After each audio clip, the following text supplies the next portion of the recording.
એકવાર કોઈ એક નગરમાં ભયંકર દુષ્કાળ પડ્યો અને એક કુટુંબના સભ્યો બીજે ક્યાંક રહેવા જવા માટે નીકળી પડ્યા. સમાન બાંધ્યો અને તેઓ ત્યાંથી નીકળી પડ્યા અને રસ્તે તેઓ જતા એક વૃક્ષ નીચે વિશ્રામ કરવા બેઠા. કુટુંબના વડાએ તેમને 3 પુત્રોને એક દિશામાં એટલે કે જુદી જુદી દિશામાં કામ માટે મોકલ્યા. એકને પાણી લાવવાનું કીધું અને બીજાને બળતણ લાવવા માટે અને ત્રીજાને અગ્નિ દિવાસળી લાવવા માટે. તરત જ ચૂલો સળગાવ્યો અને ઝાડ પરથી ફળ ફૂલો અને આદ્યથી પોતાની જોડે સામગ્રી હતી એ રાંધી અને કાઢું. અને એ ઝાડ ઉપર રહેતા એક દેવ તેમની આ જ વૃત્તિઓ એટલે કે આ જોઈને તે એમની એકતા જોઈને તેમને પ્રસન્ન થયા અને તેમને કહ્યું કે આ ઝાડના ફળમાં સોના મોરનો એક ઘડો છે તો કાઢી લ્યો અને સુખપૂર્વક જીવન જીવો. તેમને તો એ ઘડો કાઢી લીધો અને ઘરે આવીને સુખપૂર્વક જીવન જીવવા લાગ્યા.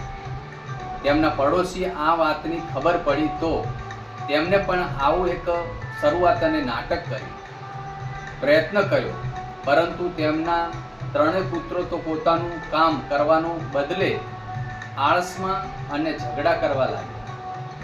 પેલા દેવતાઓએ આશીર્વાદ આપવાના બદલે તો તેમના ઉપર કોપનો ભોગ બન્યા અને તેમને પાસે જે ધન હતું એ પણ ગુમાવી દીધું. એકતા એ સફળતાનું સૂત્ર છે. માનસિક ગુલામી એ આપણને દરેક ક્ષેત્રમાં દિનહીન, નિરાશ અને લાચાર બનાવી દે છે. માનસિક મૂળતાથી રાષ્ટ્ર માટે ઉન્નતિ અને ઉદ્ધારમાં બધા જ દ્વાર બંધ રહે છે. પ્રગતિની શરૂઆત સ્વતંત્ર ચિંતનથી થાય છે, પોતાના સ્વતંત્ર ચિંતનથી થાય છે અને સમૃદ્ધિ અને સાહસિક માણસના પાછળ ચાલે છે. લોકોના મનમાં આવી સત્ય પ્રવૃત્તિઓ અને બીજ વાવવા એ તેમનો વિકાસ કરવો એ જ આપણી વિકાસની ક્રાંતિકારી એક માત્ર ઉપદેશ છે. ભગવાન મહાવીરના શિષ્યએ આધ્યાત્મિક ચર્ચા કરી રહ્યા હતા અને માણસના અધપતનનું કારણ શું છે.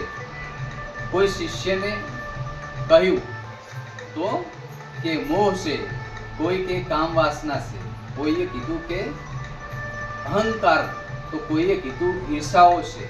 મુખ્ય કારણો ગણાવ્યા, પણ એકમતી એટલે કોઈ એકમતી છે એ પણ તેઓ ભગવાન મહાવીર પાસે ગયા અને ભગવાન મહાવીરને તેમને પોતાની વાત કરી અને પોતાના કમંડળ બતાવતા કહ્યું શિષ્યોને, જો હું પાણીમાં નાખી દઉં આ કમંડળ તો ડૂબી જશે. બધાએ ના પાડી. ભગવાન ફરી પૂછ્યું, જો તેનામાં એક કાણું પાડી દઉં અને પછી જો તો ડૂબી જશે, તો આ બધા હા પાડી.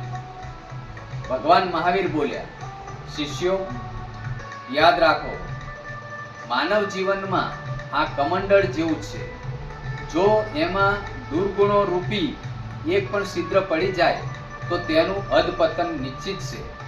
આથી માણસને દોષ ગુણોથી નિરંતર બચવું જોઈએ અને એવા માણસો જોડે બેસવું પણ ન જોઈએ.